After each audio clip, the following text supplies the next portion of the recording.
A very beautiful morning to everyone. Our today's topic is factors affecting demand. Factors affecting demand. इसे हम factors affecting demand भी कह सकते हैं. इसे हम कह सकते हैं determinants of demand. Determinants of demand का मीनिंग होता है कि कौन कौन से वो फैक्टर्स हैं जो डिमांड को अफेक्ट करते हैं. दैट मीन्स किन किन रीजन से डिमांड कम होती है, ज़्यादा होती है. लाइक आप मार्केट में गए कुछ लेने के लिए तो आप कम लेकर आ गए, या कम लेने गए थे आप ज़्यादा लेकर आ गए. तो वो कौन कौन से रीजन्स होते हैं. बेसिकली अगर हम फेस टू फेस होते तो मैं आपसे कहती चलो गेस करो, और आप लोग काफ़ी सारे आंसर्स भी देते मुझे. तो यहाँ पर मैं आपको आंसर्स दे रही हूँ, आपको सिर्फ सुनना है. तो वो कौन कौन से फैक्टर्स हैं जिनकी वजह से डिमांड अप या डाउन होती है.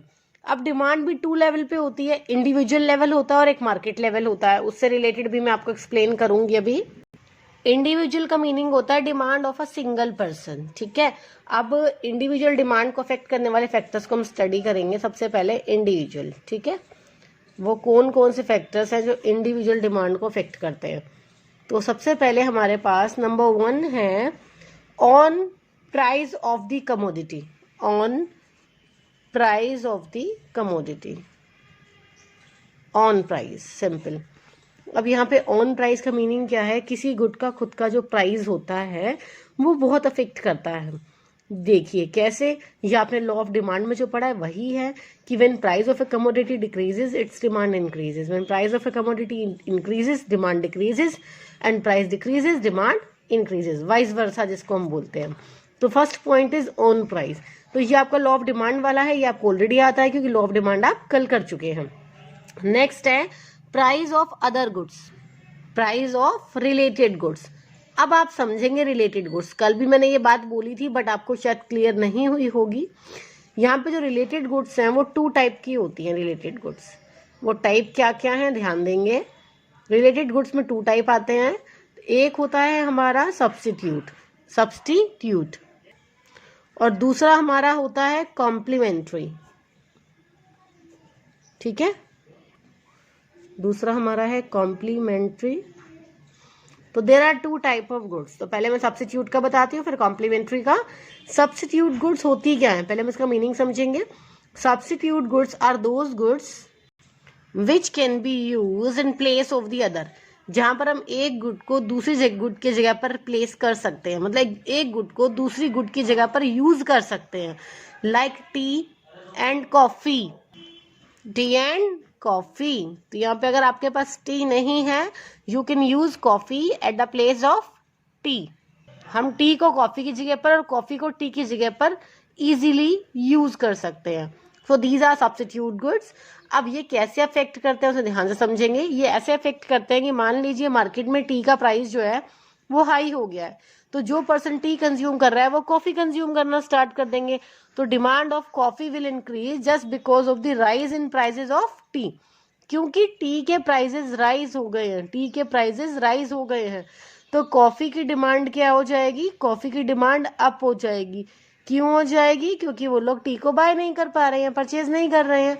तो सब्स्टिट्यूट गुड के केस में ये इफेक्ट होता है कि एक के प्राइस का दूसरे की क्वांटिटी पे इफेक्ट होता है. इसको हम क्रॉस डिमांड भी कह सकते हैं. क्रॉस हो गया ना, क्रॉस इफेक्ट भी कह सकते हैं आप इसको, क्योंकि एक का प्राइस था और दूसरे की डिमांड थी. दूसरा है हमारे पास कॉम्प्लीमेंट्री. सबसे पहले कॉम्प्लीमेंट्री वर्ड का मीनिंग समझेंगे, फिर हम इसका एग्जाम्पल देखेंगे. कॉम्प्लीमेंट्री क्या होता है. Complementary goods are those goods which are used together to satisfy a particular want. Which are used together. इसमें क्या होता है, आप सिंगल गुड को यूज नहीं कर सकते, दोनों गुड एक साथ यूज की जाती हैं. क्यों की जाती हैं. क्योंकि या तो आपको उनकी हैबिट होती है या वो आपके लिए एक बेस्ट कॉम्बिनेशन होता है. अब जैसे बुक में लिखा हुआ है ब्रेड और जैम, आपको देखोगे बुक में कहीं जगह ब्रेड और जैम लिखे, कहीं जगह ब्रेड और बटर लिखा है. बट ये कंपल्शन तो नहीं है कि सभी लोग ब्रेड बटर भी खाते हो.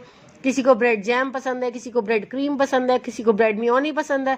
तो जिसके लिए जोन सा भी कॉम्बिनेशन है आप उसको उसकी कॉम्प्लीमेंट्री कहेंगे.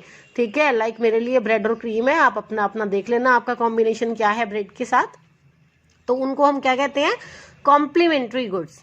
अब इस केस में क्या होता है, ध्यान से सुनेंगे. इसमें क्या होता है कि आप ब्रेड लेने गए सपोज दैट, और बटर का प्राइस जो है इंक्रीज हो गया और आप बटर नहीं परचेज कर पा रहे, तो ब्रेड ही लेके क्या कर लोगे. क्योंकि खाली ब्रेड आपको चाहिए नहीं, आपको तो ब्रेड और बटर चाहिए।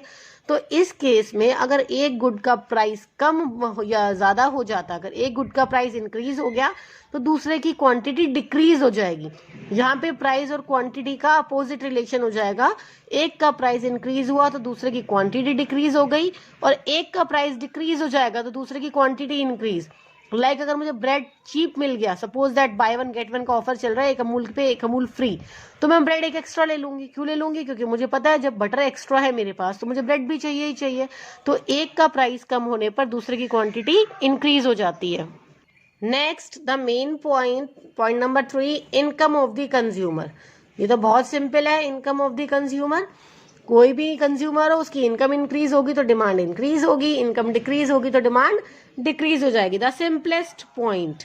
लेकिन ये नॉर्मल गुड्स पर एप्लीकेबल है। इसमें भी गुड्स के टाइप होते हैं, उसको थोड़ा सा एक्सप्लेन कर रही हूं मैं कि इनकम के इंक्रीज होने पर गुड्स पे क्या इफेक्ट होता है, डिमांड पे क्या इफेक्ट होता है। आप लाइक नॉर्मल गुड लेने गए, कोई भी एक नॉर्मल गुड, सपोज दैट आप ओनियन पोटैटो ये सब लेने के लिए गए, तो आपकी इनकम इंक्रीज हो जाएगी तो आप इनकी डिमांड इंक्रीज कर दोगे, ठीक है। और इनकम डिक्रीज हो गई तो आप थोड़ा कम ले आओगे। या सिंपल मैं देसी घी की बात करूं अगर, तो आपकी इनकम इंक्रीज हो जाएगी, आप देसी घी ज्यादा लाओगे। इनकम डिक्रीज हो गई, आप उसकी डिमांड कम कर दोगे।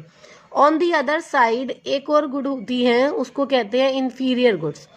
अब ये इंफीरियर गुड्स क्या होती है पहले इसको समझेंगे। इंफीरियर गुड्स वो गुड्स होती हैं, इसको मैं एक एग्जांपल से समझाती हूँ।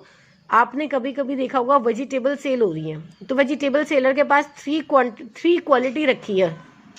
वो 3 क्वालिटी क्या है? एक तो बिल्कुल हाई क्लास है, जैसे अगर आपने एप्पल में देखा हो कि उसमें क्या होता है, एक ना एप्पल होता है जिसके ऊपर एक स्लिप लगी होती है छोटी सी, बेस्ट क्वालिटी लिखी होती है। तो ये कौन परचेज करते हैं?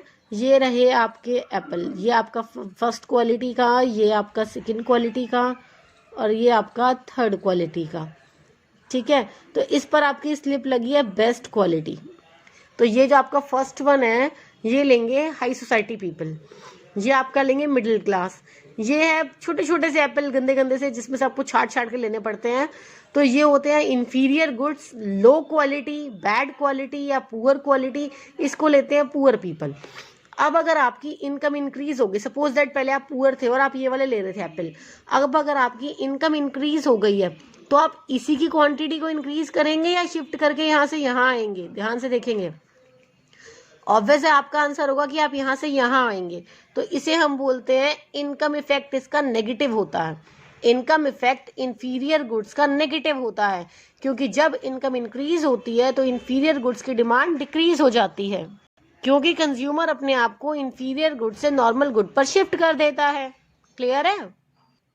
नेक्स्ट पॉइंट है हमारे पास taste and preferences. Taste and preferences, इस पॉइंट में क्या है कि एक कंज्यूमर को क्या चीज पसंद है। टेस्ट का मीनिंग तो आपको पता ही है कि भाई मेरा ये टेस्ट है, लाइक मुझे कोल्ड कॉफी पसंद है, दिस इज माय टेस्ट। तो जो आपका टेस्ट एंड प्रेफरेंसेस होगा, आप डिमांड भी उसके अकॉर्डिंग ही करते हो। जो चीज आपको पसंद है आप उसकी डिमांड ज्यादा करते हो, जो नहीं पसंद उसकी डिमांड कम करते हो या नहीं करते हो। तो डिमांड पर हमारे टेस्ट एंड प्रेफरेंस का बहुत इफेक्ट होता है। प्रेफरेंस का मीनिंग क्या आया? आप एक रेस्टोरेंट में गए, आपने जाके उनको बोला कि भैया आपके पास डोसा है, उन्होंने बोला नहीं है, तो हम सेकंड प्रेफरेंस किसको देंगे? प्रेफरेंस का मतलब चलो ये नहीं है तो ये ले लेते हैं। तो वो हमारी प्रेफरेंस पे डिपेंड करता है, हम उसके मेन्यू कार्ड पे डिपेंड नहीं कर रहे, हम अपने प्रेफरेंस पे डिपेंड कर रहे हैं कि अगर उसके मेन्यू कार्ड में ये नहीं है तो फिर हम ये भी ले सकते हैं।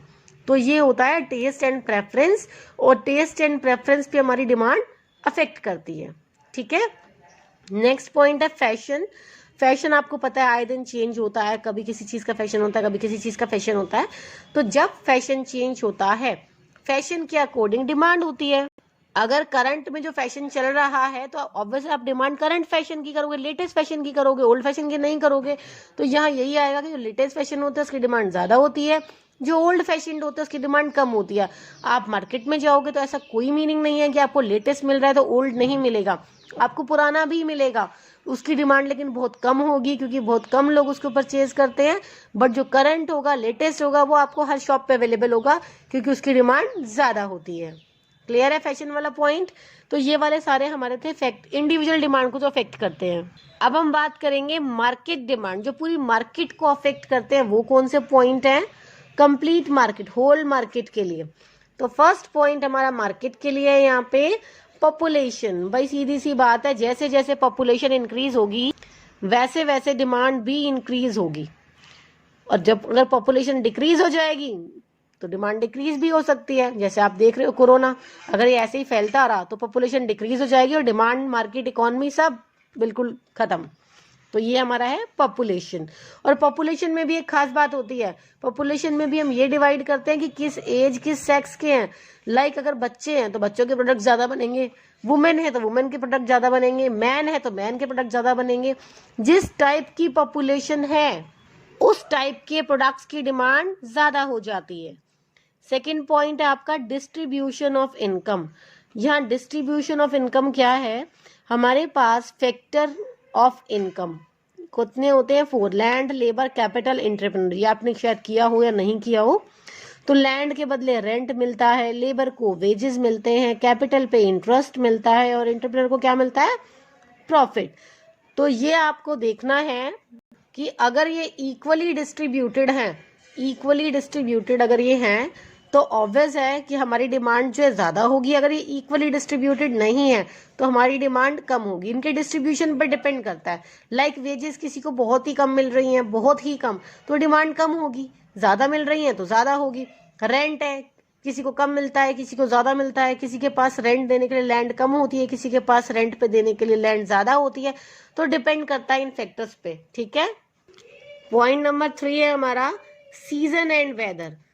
सीजन, अब देखो सीजन एंड वेदर की अगर मैं बात करती हूँ यहाँ पे, तो यहाँ पे क्या है, जैसे कभी समर सीजन होता है, कभी आपका विंटर सीजन होता है। तो समर और विंटर के अकॉर्डिंग डिमांड होती है। आप लोग समर में एसी की, फैन की, कूलर की डिमांड करते हैं, विंटर में नहीं करते हैं। विंटर में इसकी डिमांड कम हो जाती है। और हम लोग विंटर में डिमांड करते हैं वूलन क्लोथ्स की। तो ये जो डिमांड होती है, ये डिमांड डिपेंड करती है सीजन पे और वेदर पे। पॉइंट नंबर 4 है हमारे पास टैक्स। टैक्स बहुत सिंपल है, टैक्स इंक्रीज होता है तो प्राइजेस हाई हो जाते हैं, जिसकी वजह से डिमांड डिक्रीज हो जाती है। टैक्स अगर डिक्रीज हो जाता है तो प्राइसेस डाउन हो जाते हैं, जिसकी वजह से हमारी डिमांड इंक्रीज हो जाती है। तो टैक्स पूरी इकोनॉमी को इफेक्ट करता है। I hope so it was a simplest topic और सबको क्लियर हो गया होगा। सो आपको इसके नोट्स बनाने हैं, पॉइंट्स मैंने आपको मेंशन कर दिए हैं, explanation I already told you. Okay बच्चा।